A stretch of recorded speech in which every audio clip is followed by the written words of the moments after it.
পূজা চাবলৈ গুৱাহাটীলৈ আহিছে সকলোৰে মৰমৰ হিয়াৰ আমঠু অসমৰ গৌৰৱ গোপীবাহু অৰ্থাৎ দেৱলীনা ভট্টাচাৰ্যী।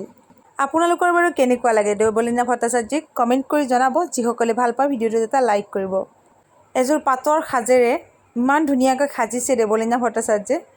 আপোনালোকে বাৰু জনাবচোন আপোনালোকৰ কেনেকুৱা লাগিছে। যদিহে ভাল পায় লাইক কৰক, শ্বেয়াৰ কৰক আৰু এতিয়াও যদি চেনেলটো ছাবস্ক্ৰাইব নকৰাকৈ চাই আছে চেনেলটো ছাবস্ক্ৰাইব কৰি দিয়ক।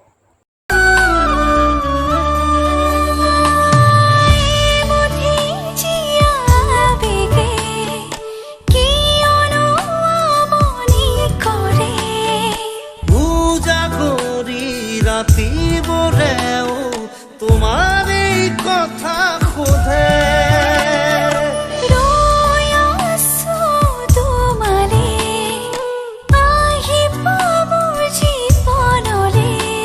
সাতো জনমৰ প্ৰীতিকে আমি বান্ধিমে